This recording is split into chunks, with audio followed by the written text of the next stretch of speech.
Halo semuanya, selamat datang kembali di video analisa harian XAUUSD bersama Mandana. Dan ini adalah analisa harian XAUUSD pada hari ini tanggal 30 Mei 2025 hari Jumat, yang dimana ini adalah hari terakhir di bulan Mei 2025. Jadi nggak terasa kita sudah melewati bulan Mei ini terakhir. Kemudian sudah tidak terasa juga sudah melewati tahun 2025 selama 5 bulan. Ya, benar-benar nggak terasa sekali. Seperti biasa, jika kalian semua suka dengan videonya, jangan lupa like dulu videonya, subscribe bagi belum subscribe, hidupkan lonceng, dan di-share ke yang lain seperti biasa. Oke. Kemarin kalau dilihat ya, sepertinya kemarin nggak juga banyak yang ada ambil posisi sell di sini dari 25, kemudian drop sampai ke 50, kemudian dari 50 marketnya naik lagi sampai ke 25. Jadi beneran itu marketnya gak bentuk V-shape kemarin itu ya, dari yang drop sampai ke, ya kemarin sudah saya buat, ini adalah resistance become supportnya daily, kemudian area 3250 juga angka cantik, kemudian fair value gap juga di H4 gitu kan. Pokoknya di sini perpaduannya banyak banget lah ya, perpaduannya banyak banget di 3250, sehingga marketnya itu turun sampai 3250 ya, turun dikit sih sampai di 3245,5. Kemudian marketnya terbang tinggi nggak pakai otak sampai 3325 ya. Ini luar biasa, epic sekali. Jadi kalau dibilang ini seperti V-shape, ya ini bentuk V sih ya. Ini benar-benar bentuk V. Kemudian apakah mengulang kejadian bentuk V kayak kemarin yang di 15 Mei ya, yang kayak begini? Apakah mengulang kejadian kayak kemarin? Bisa aja ya. Bisa aja ngulang kejadian kayak kemarin. Berarti di sini kita mengharapkan marketnya turun sebelum lanjut naik lagi. Sebenarnya sih ya, kemarin kan saya ada mau bikin video khusus untuk XAUUSD. Jadi di sini langsung aja saya kasih tahu deh ya. Kenapa di sini sebenarnya ya XAUUSD itu gimana ya? Dibilang kalau market structure-nya hancur, bisa saya bilang ya. Market structure hancur, marketnya nggak jelas. Kemudian ini maunya kemana juga benar-benar dipengaruhi banget sama sentimen gitu kan. Ini yang menyebabkan sebenarnya XAUUSD itu rada kacau untuk ditradingkan. Tapi sebenarnya bias saya ya, kalau ditanya bias untuk XAUUSD tetap nge-buy. Ya, bias saya tetap nge-buy. Tapi kalau untuk masalah trading long termnya tetap nge-buy. Cuma kalau di short term kemungkinan bisa saya ubah-ubah ya kan, kadang buy, kadang sell gitu kan. Cuma kalau bias saya dari segi fundamental ya, fundamental secara keseluruhan banget, itu XAUUSD tetap dibeli sebenarnya. Karena masalah XAUUSD sebagai safe haven itu akan tetap menjadi pamor ataupun tetap menjadi boosting selaku emas adalah aset safe haven. Karena ketidakjelasan ekonomi akibat tarif, kemudian perang yang tidak berhenti-berhenti. Ya, kita tahu India Pakistan lagi memanas, kemudian Rusia Ukraina memanas lagi. Kemudian masalah Iran ya kembali lagi panas, kemudian trade deals yang nggak jelas-jelas gitu kan, perang dagang yang nggak jelas, itu sebenarnya memboost XAUUSD naik. Sebenarnya ya dari segi logika fundamental ini tidak ada alasan XAUUSD itu turun. Sekalinya pun turun itu mungkin hanya dibatasi sebagai koreksi aja ataupun mencari harga diskon untuk lanjut dibeli gitu kan. Tetapi permasalahannya adalah kenapa saya di sini masih ragu banget buat buy jangka panjang banget. Karena menurut data COT seperti yang sudah saya katakan di hari Senin kemarin, secara data non-commercial trader ataupun para hedge fund, para yang lainnya, itu belum ada masuk sama sekali ke gold. Ya, transaksi orang-orang yang besar ke gold itu belum ada. Benar-benar belum ada. Makanya kalau kalian buka data COT, perkembangan data dari gold ya, gold futures itu orang-orang yang ngelong sehingga open interestnya semakin lama semakin turun, itu juga semakin mempengaruhi ketidakstabilan gold itu sendiri ya. Walaupun open interestnya masih tinggi, masih didominasi oleh para trader besar, cuman trader besar sendiri itu belum ada yang masuk. Sehingga di sini kalau tetap ingin nge-buy only seperti trader besar, ini sebenarnya belum masuk ya. Karena kalau kalian lihat ini pergerakan XAUUSD-nya ini ya, kita buka H1 aja deh kayak begini ya. Dari semenjak tarif itu ya, turun naik lagi, ini turun lagi. Kalau dilihat per satu gelombangnya, turun naik, turun naik, turun naik, turun naik, turun naik, turun naik, turun naik, turun naik, turun naik, turun naik, turun naik. Nah, jadi ibaratnya ini range-nya itu tidak berubah ya.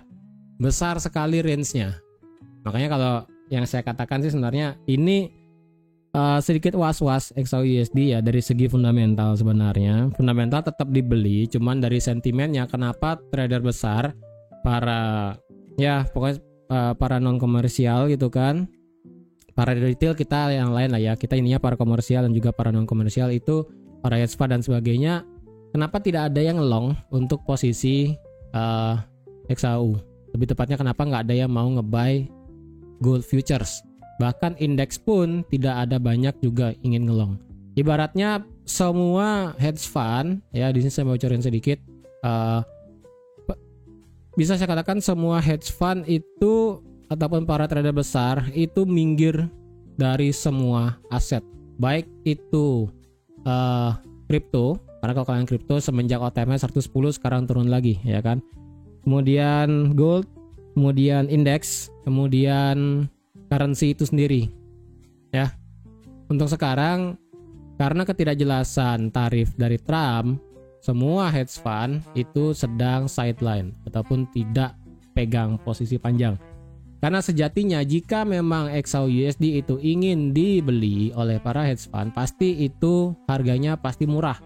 Entah seperti kayak kemarin di 3100 ini kan. Apakah ini dikatakan cukup murah? Seharusnya bisa murah, tetapi dari kenaikan 3100 kita tidak bisa naik lagi sampai 3400, 3500. Jadi ibaratnya dari sini sampai 3300 turun lagi sampai ke 3200. Ini tidak terlalu mencolok banget kenaikannya ya kan. Beda halnya pada saat kemarin di April 2025. Langsung mencelat naik ya kan. Tinggi sampai 3,5. Jadi sebenarnya kalau ada yang mau nge-buy dari segi mengikuti trader besar, sebenarnya ini belum ada yang masuk ya, belum ada yang masuk. Saya pribadi pun kalau ingin katakan swing juga masih sedikit ragu ya. Jadi langsung saja saya kasih tahu di sini sebenarnya ini XAUUSD masih kacau geraknya ya. Mungkin sampai bulan depan. Bulan depannya pun saya rasa Juli ya. Karena sekali lagi batas dari reciprocal tarif adalah di 9 Juli dan rencana The Fed untuk potong suku bunga juga adalah bulan Juli. Jadi dua hasil tersebut, dua pergabungan tersebut akan kemungkinan memberikan kita kejelasan di semua market, entah itu currency, indeks, komoditi, bahkan sampai kripto. Ya semuanya. Tapi kalau kalian ingin trader harian, intraday dan sebagainya ya otomatis ya kan perlu ngelihat chart dan sebagainya. Cuma kalau ingin mengikuti aliran besarnya, jujur ini tetap nge-buy. Cuma masalahnya nge-buy pun saya rasa tidak akan terlalu panjang-panjang banget sih. Karena sekali nge-buy nanti tiba-tiba turun lagi, nge-buy turun lagi, nge-buy turun lagi gitu kan. Bermasalah sebenarnya. Oke, itu sedikit analisa dari sentimennya ya. Jadi fundamental mendukung naik, cuman sentimennya ini masih belum mengharapkan marketnya masih bisa naik karena dari segi kejelasan tarif masih nggak jelas ini maunya gimana gitu kan. Oke. Untuk kemarin kita melihat data dari preliminary GDP itu ternyata bagus sedikit ya dari minus 0,3 ke minus 0,2, tetapi ini hasilnya turun ya kan, karena kalau kalian lihat preliminary ini dari Agustus 2024 ya, dari kuartal 3 2024 itu dari 3, 2 kemudian 2, kemudian sekarang minus 0,2. Jadi ini lumayan sih perbedaannya dari segi GDP kemarin ya, GDP growth rate yang ada di kuartal kedua. Karena kalau kalian lihat ini lumayan ya, dari kuartal kedua dari 2,4 kemudian drop ke minus 0,2. Jadi bayangin ya, ini kuartal kedua di 2025 kemungkinan kita bisa melihat Amerika itu sedikit hancur. Nah, dengan demikian seharusnya ini gold kan bisa naik tinggi sampai 3.400 lebih, itu seharusnya bisa dari segi data gitu kan. Tapi apakah memungkinkan dengan hal seperti itu? Ya. Karena sekali lagi market ini masih sangat sensitif sekali. Market tuh gampang banget berubah sentimennya, ya. Untuk sekarang ya, saya kasih tahu untuk masalah sensitivitas dari semua market. Yang pertama adalah tentu aja, bentar saya ketikkan dulu ya. Yang pertama tentu aja adalah tarif. Apapun itu alasannya, apapun berita tentang tarif itu bakal merubah sentimen dari yang negatif menjadi positif, positif jadi negatif. Apapun itu, ya. Contohnya kayak kemarin pagi ya kan di sini.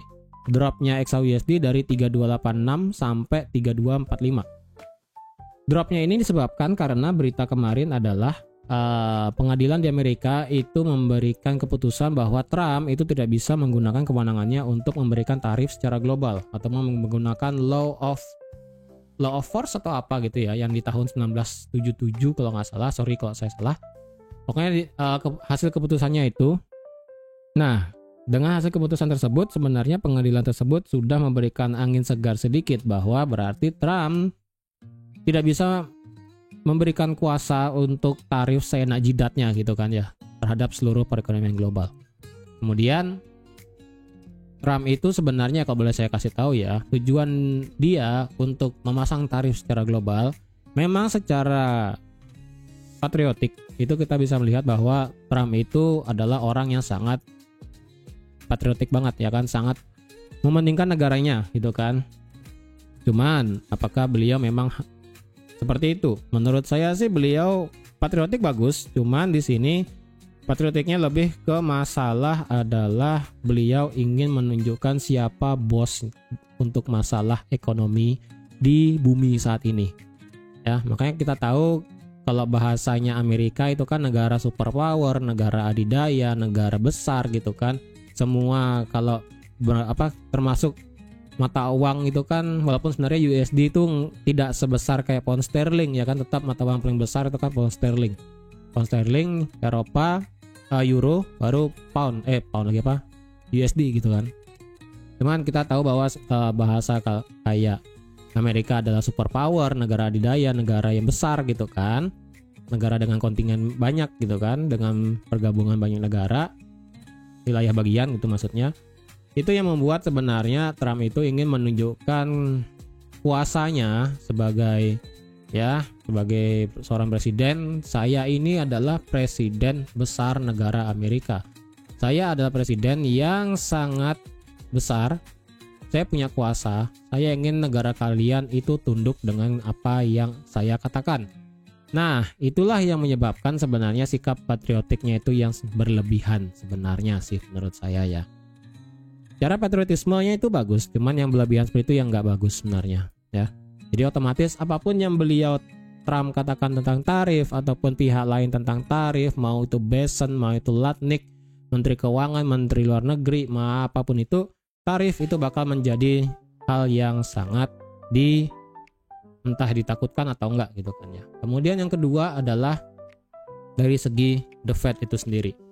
The Fed dalam artian adalah proyeksi suku bunga ya, proyeksi suku bunga. Kita tahu bahwa rapat dari kemarin itu kan ada FOMC meeting minutes ya.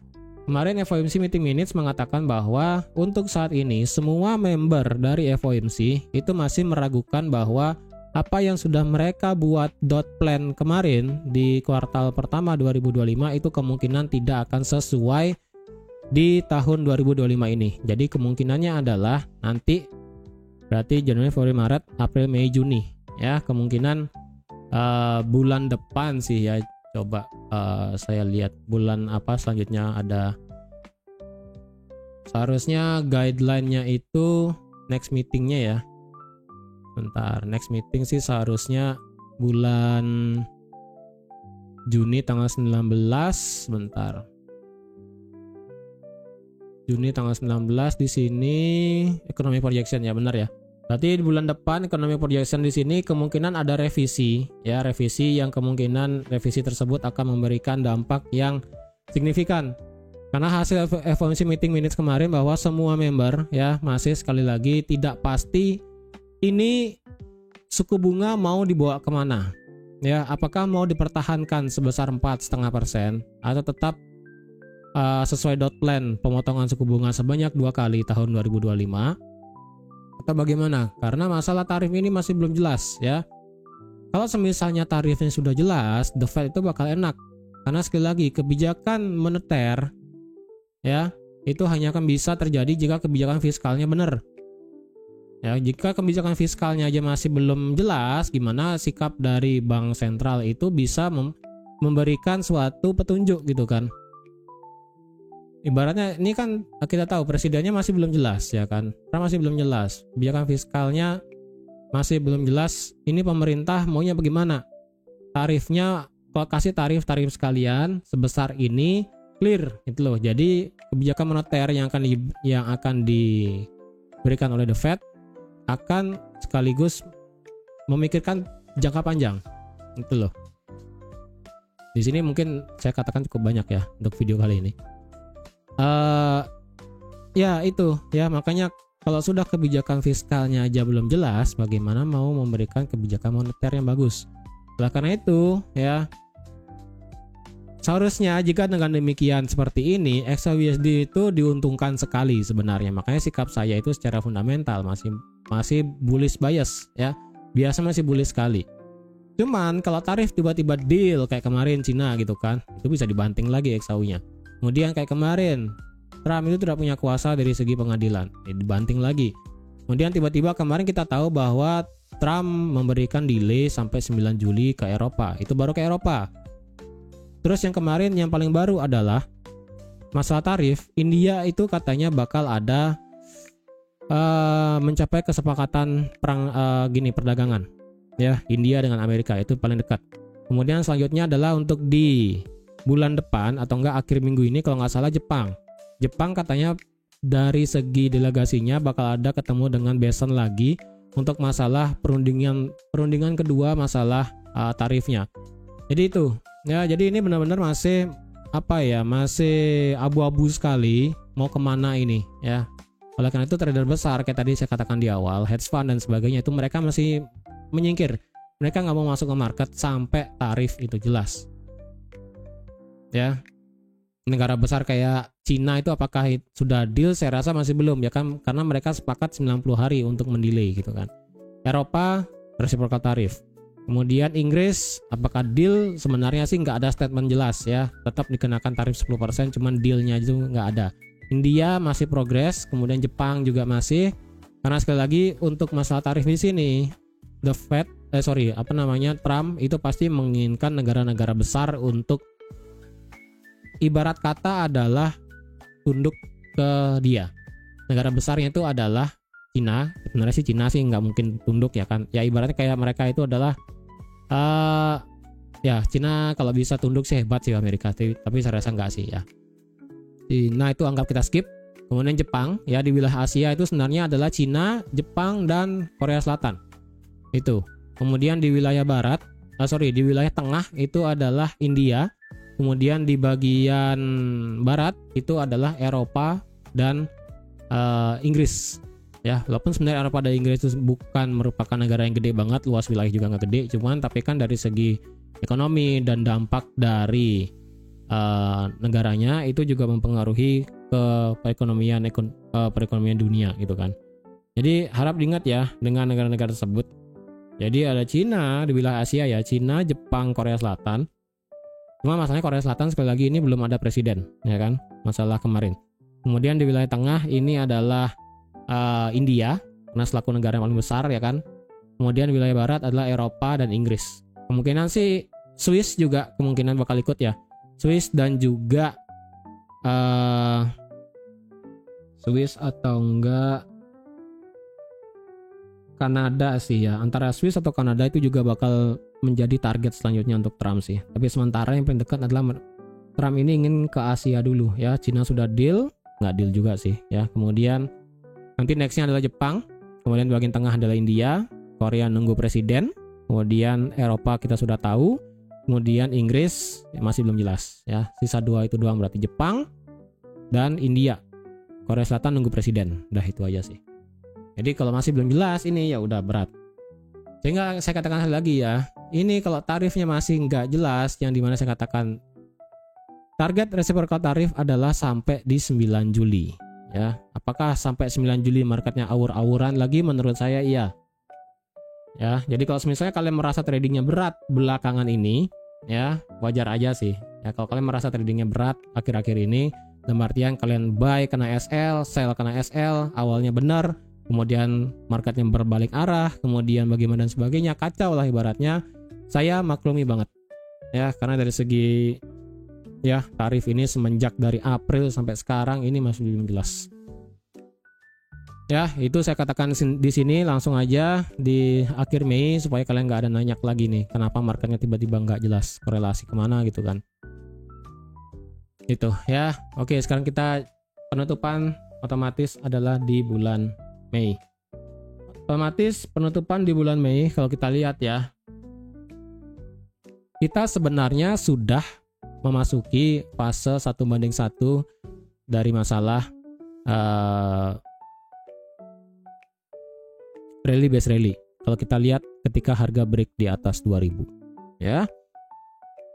Ini kalau kalian cari ya, ketika dia break sampai ketemu base, kemudian dia di sini base-nya ya kan. Ini base. Kemudian kalau kalian copy paste ini 1:1 ya. Kalian bisa lihat ketika dia break dari rally base rally, ini marketnya sudah selesai ke 3500. Ya nggak pas banget sih di sini kan, kalau 1:1-nya adalah di 3520-an ya, 3525. Memang sih beda lagi dikit, cuman ini sudah oke 1:1. Kalau sebenarnya sih kalau ditarik dari paling bawah ini sudah lewat ya kan. Jadi otomatis kita sudah melewati fase 1:1 dari rally base rally di monthly. Secara indikator sih kita masih overall masih bullish banget ya kan, tidak menjadi masalah. Cuman kalau saya lihat adalah dari segi monthly kita tidak ada fair value gap yang terjadi ya. Jadi kalau ke depannya saya nggak tahu kapan terjadi, walaupun sentimen dan secara fundamental dalam jangka waktu tahun 2025 ini kayaknya rada berat buat turun ya kan, turun sampai ke under 2800 ya, sampai ke base di sini kayaknya rada susah kecuali memang terjadi sesuatu. Karena sekali lagi ya, kalau The Fed potong suku bunga otomatis gold itu bakal naik, karena korelasi antara suku bunga dan gold itu pasti negatif. Nggak ada ceritanya negatif suku bunga dan gold itu positif, nggak ada korelasinya seperti itu ya. Tapi kalau dari segi candles ini kita yang pertama tidak ada fair value gap juga ya kan. Kalau dilihat ini kan marketnya close body ya. Ini close body naik, kemudian di sini marketnya close body naik ya kan. Ya, ini close body naik, ini close body naik, sisa ini doang nih. Jadi kalau di sini tidak ada close body naik di atas 3500, menurut saya ini marketnya bisa menjadi hal yang berbahaya. Karena kalau kita lihat dari Januari 2025 selama 5 bulan, kita nggak sampai 5 bulan sih, 4 bulan itu kita sudah naik dari 2750 sampai 3500. Totalan itu adalah sejauh 7600 pip. Jadi kalau misalnya kedepannya di marketnya turunnya bakal luar biasa, nggak ngotak. Tapi kita perlu suatu drive yang pasti, suatu hal yang sangat luar biasa pasti untuk membawa XAUUSD ini turun. Ya, perlu fundamental yang kuat banget ini bisa membuat turun. Karena sekali lagi, kalau secara fundamental dari suku bunga itu nggak mungkin ada ceritanya gold turun. Itu ya, mungkin turun hanya sebatas untuk koreksi untuk lanjut naik. Tapi kalau benar-benar turun dari monthly sampai 2700, 2800 saya rasa berat. Ya, itu. Dari segi weekly, kalau kita lihat apakah kemungkinan di sini kita bisa melihat market itu flip bullish. Kalau semisalnya penutupan weekly ya, monthly sih sebentar. Kalau monthly kita bisa tutup di atas minimal sekali lagi di 3288 ya. Kalau monthly tutup di atas 3288 berarti positif, kita masih bisa melihat adanya kenaikan walaupun agak terbatas ya. Tapi kalau ini berubah menjadi bearish, flip bearish dan doji dan tutup di bawah 3288, maka otomatis di bulan Juni kita bakal berat banget buat trading. Serba salah kemungkinan ya, dengan range yang cukup lebar.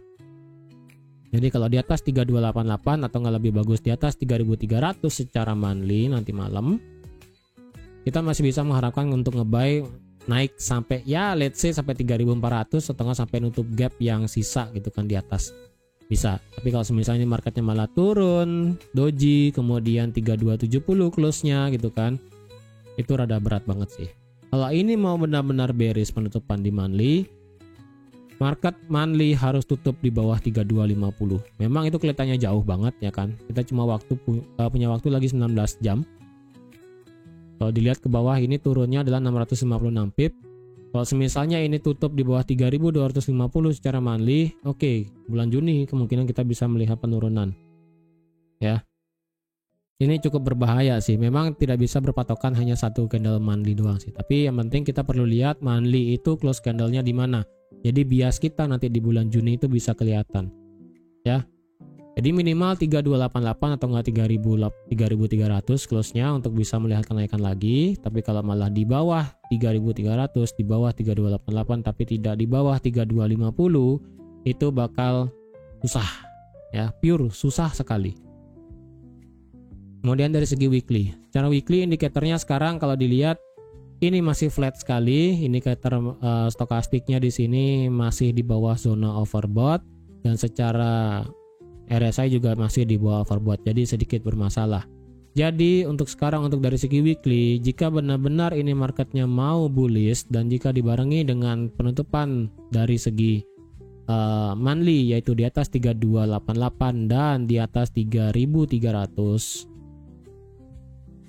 let's say 3300 nya di sinilah anggap ya. Kalau weekly berarti otomatis kalau bisa penutupan weekly juga harus di atas 3230. Ya. Jadi kalau ada penutupan weekly di atas 3230 berarti itu bisa mengonfirmasi bahwa candle breakout di minggu lalu itu bukanlah sebatas fake out. Yang berarti marketnya bisa naik dan naik sampai ke 3400. Dan itu pun jika memang ada volume yang bikin itu naik ya. Karena bisa aja kalau marketnya tutup di bawah 3330 walaupun monthly di atas 3300, whipsaw itu bisa terjadi cukup lebar. Ya, whipsaw itu bisa terjadi cukup lebar yang dimana berarti ini kita bisa melihat marketnya itu dari yang naik turun, naik turun, naik turun, atas bawah disabet semua. Itu ya. Kalau dibilang harapan saya sih sebenarnya ini susah ya. Karena sudah kayak begini saya rada susah kalau mengharapkan market tuh mau naik atau turun. Itu doang sih. Tapi kalau bisa sih ya di bulan Juni itu saya pribadi mengharapkan marketnya turun sehingga nanti di bulan Juli ketika pada saat cerita potong suku bunga kemudian resiprokal tarifnya itu nggak jadi gitu kan, di-delay lagi selama 90 hari nggak ada yang deal, itu naik dapat harga murah sekitaran mungkin let's say 3000 atau enggak 3100 gitu kan lagi, itu baru lebih make sense ya. Saya sih harapannya begitu ya. Juni kita pure bearish selama Juni, nanti awal Juli itu kita baru mulai bisa nge-swing. Itu harapan saya sih sebenarnya ya. Juli baru enak buat di buy, itu doang. Man ya let's see lah, kita lihat nanti seperti apa maunya market ya. Dari segi daily kalau kita lihat secara RSI dan stokastik ya, kalian bisa lihat RSI di sini flat sekali ya. Tidak ada momentum yang membuat itu marketnya naik, tetapi dari segi stokastik ini juga flat ya. Marketnya tidak mau di atas 70 akibat boosting kemarin. Boosting dari hari Kamis kemarin yang kena 3250 ternyata tidak mampu mendorong daily stokastik di atas 80. Ya, ini masih flat sekali. Jadi ini sedikit berbahaya kalau ada yang mau trade. Kalau dari segi daily, apakah trendline yang kemarin di sini masih bisa valid dipakai? Menurut saya ini trendline ini sudah tidak bisa dipakai lagi. Karena ini apa ya? Bingung sendiri nanti kalian ya, karena ini pergerakannya sideways dan besar sekali. Ini lebih baik kita skip untuk masalah trendline ya. Kalau trendline yang di bawah bagaimana? Kalau masalah trendline yang di bawah, kalau kena di sini dan di sini, oh ini sih masih valid ya. Ini sih validin aja nggak masalah. Ya, ini divalidin aja nggak masalah. Kalau yang bagian bawah, untuk bagian atas nggak usah lah ya, nggak usah.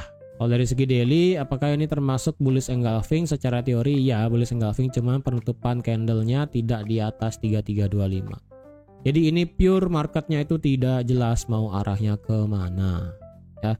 Memang di sini secara daily marketnya sudah respect dari fair value gap-nya. Tapi kalau kalian ini fair value gap daily sudah ditembus ya. Dan value gap daily sudah pernah ditembus, jadi ini kecenderungannya kalau ini marketnya turun lagi, turunnya bisa cukup ekstrim. Hanya saja perlu ada kepastian marketnya itu mau sampai mana penurunannya, ya kan? Karena sekali lagi ini adalah resistance become support yang ada di daily, ya. Ini adalah resistance become support di daily, kemudian ini juga resistance become support become resistance di daily juga. Jadi kalau kalian mau trade, ini adalah besar dari range-nya untuk saat ini, dari 3245 sampai 3355. Memang kelihatannya nggak masuk akal, yaitu besarannya sampai 1000 pip lebih. Cuman itulah yang terjadi untuk saat ini, ya. Kalau kalian nggak kuat, sebaiknya jangan. Ya, ini dari segi daily range-nya sebenarnya adalah sebesar ini, ya. Dari sini 3245 sampai 3255. Besar sekali memang, ya. Jadi harap hati-hati. Dari segi H4, kalau dari segi indikatornya memang ini sudah di atas 50, tapi dari segi RSI-nya ini masih flat. RSI masih flat, tidak menunjukkan adanya gejala buat naik, walaupun sudah di atas 50 sedikit problem.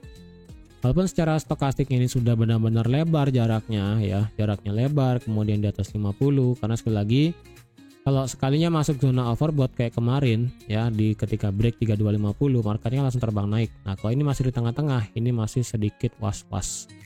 Takutnya kayak begini, ya kan, naik, ini kan lebar, tapi dia marketnya ini masih belum di atas 80, marketnya drop ke bawah, kemudian bisa naik lagi. Jadi hati-hati, ini bisa kemungkinan terjadi drop lagi. Ya, dari segi H4 kalau dilihat apakah kita punya satu valid sedikit resistance become supportnya, ada satu di harga 3325, ya. 3325 ini adalah menjadi resistance become support yang kemarin saya buat, ya, di hari Rabu, yaitu di 3325, ya kan, sebelum drop di hari Kamis kemarin. Untuk supportnya di mana sekarang? Kalau dari segi H4, support yang bisa dipakai ini berat sih, ya. Di mana dikit mau dipakai di sini, ya. Kalau jika misalnya ini yang kita pakai di 3325, berarti bagian bawahnya adalah kita punya satu si minor di sini sebenarnya, ya. Ini minor sebenarnya 3303, 3300 lah itu, ya. Ya, 3303,5 ini adalah minor dari segi time frame H4, ya. Ini saya buat dulu biar ingat.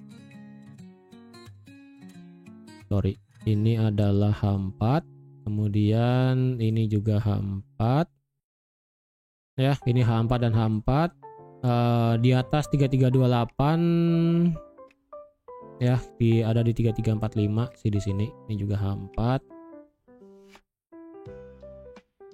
Oke, habis, sisanya sih udah langsung kena daily di sini, ya. Di bawah 3303 ini minor, ya. Ini minor 3303 ini. Selanjutnya sih kalau dicari 3285 kayak kemarin sih sebenarnya. Ini masih sama sih area plotannya, ya. 3285. Coba 3285,75. Ini sama sih, ya, kayak kemarin. Kalau dari segi H4 kayaknya ini 328, sebentar. Ini angka berapa sih sebenarnya nih? Ada yang bagus banget, ya, di sini, ya. Di sini pas banget enggak? Di sini sudah jebol sekali, dijebol lagi 87, ya. 8785. Ya, ini oke lah, kita pakai ini aja, ya. Ini H4. Berarti drop dari 3303, contohnya kayak di sini, ya kan, drop, retest, turun. Ini drop, kemudian diem di 3287. Ini drop, retest, turun sedikit, ya kan, sampai 3287. Jadi ini minor 3303. Jika itu lewat, bisa mencapai support selanjutnya di 3287. Tembus 3287. Penutupan H4 kemarin itu ada di area ini. Saya hapus dulu. Ini daily, ya. Ini daily. Ini daily kalau diambil 3252, ambil di sini. Kalau ngambilnya di sini nggak bisa. Ini terlalu sudah breakout, false break nggak nih ya? False break ya. False break. Ini false break ya. Yang bisa saya lihat sih ini false break ya. Ini false break. Ini false break. Yang dimana kecenderungannya adalah kalau ke depannya sekali lagi kayak di sini ya. Ini kan false break. False break marketnya langsung naik ya kan. Sama kayak di sini juga. False break marketnya naik, tetapi ketika dia sudah selesai naik, ini sudah pernah dijebol ya kan. Datang lagi dijebol, marketnya langsung turun jauh. Jadi kalau ini nanti datang lagi ke bawah, ya naik dia retrace, sekalinya jebolnya bisa sampai sini, ya sampai ke demandnya. Jadi untuk dari segi demand H4 sih masih better ini sih sebenarnya buat diambil ya. Kalau ini demand H4 lewat, iya sudah, itu baru bakal bisa lumayan turunnya. Lumayan jauh sih ya. Demand H4 lumayan jauh di bawah. Di harga 3212. Ini ada gap juga ya kan di 3200. Ya, itu time frame besar sih ya. Tapi nggak tahu deh, kita lihatnya nanti. H1 sekarang ya. Kalau gitu di mana kita mau nge-buy? Ya, otomatis kalau mau nge-buy dari sudut pandang H4, selama H4 tidak di bawah 3300 ya, masih bisa nge-buy. Gimana mau nge-buy sekarang? Ya, kalau kalian lihat ini juga adalah resistance become supportnya ya. Resistance become support yang ada di H1. Kalau dicari ini juga H1. Low terakhirnya ini di 3310. Apakah worth it nge-buy di sini? Ya, kalau kalian mau SL di bawah 3300 dengan 150 pip SL sih ya serah sih. Cuman kalau udah bentuk V-shape kayak begini ya, rada susah banget buat diambil buy sebenarnya. Rada berat. Ya, apalagi sudah hari Jumat, penutupan monthly, jadi hati-hati aja ya. Kalau dicari ambil buy di 3287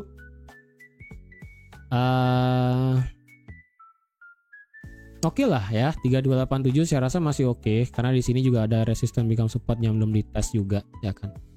Di sini ada resistance become support, di sini juga ada fair value gap. Jadi di sini juga oke kalau ada yang mau ambil buy di 3287.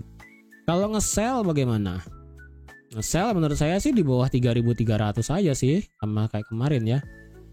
Memang sih di sini ada demand-nya ya, tapi demand-nya sudah pernah dites sekali. Jadi kalau ada yang mau nge-buy lagi di harga 3300 silahkan. Cuman stop loss-nya harap diperhatikan karena kalau demand-nya ini lewat, sekali lagi kalau demand ini lewat, marketnya bisa langsung turun tembus sampai 3287. Ya, untuk meretest ini. Itu aja sih. Kalau mau breakout di atas resisten bagaimana? Ya harus tunggu H4 ya, tunggu H4 atau nggak tunggu H1 di atas 25 atau nggak di atas 28 baru kalian nge-buy target sampai resisten H4 di 3342. Itu aja. Jadi skenario-nya adalah begini. Tengah targetkan sampai daily resisten juga boleh. Atau ini misalnya kalian mau nge-buy lagi di sini boleh, atau nggak kalian mau nge-sell di sini juga boleh, atau nggak kalian di sini mau nanti nge-buy di sini juga oke. Itu aja ya. Tapi kalau misalnya hari ini marketnya penutupan monthly drop di bawah 3280, ya udah sih Juni berarti otomatis kita beres. Itu aja. Oke. Jadi saya rasa sekian dulu ya untuk analisa XAUSD pada hari ini. Di situ di awal tadi sudah saya jabarkan dengan semuanya dengan jelas, sentimen dan secara fundamental kenapa marketnya gila kayak begini. Ya, yang tadi sih sebenarnya saya ada mau bikin analisa video sendiri sih buat para member, tapi ya udahlah saya kasih tahu semua ya buat sekarang ya. Supaya kalian tahu ini kenapa marketnya dan apa yang bakal terjadi ya. Tarif apa lagi yang kemungkinan bakal terjadi. Dan selanjutnya bagaimana, dan kita bisa memprediksikan nanti di bulan Juni itu mau kayak gimana ya. Jadi sekian dulu untuk analisanya dan sampai jumpa lagi di analisa harian XAUSD minggu depan. Bye bye.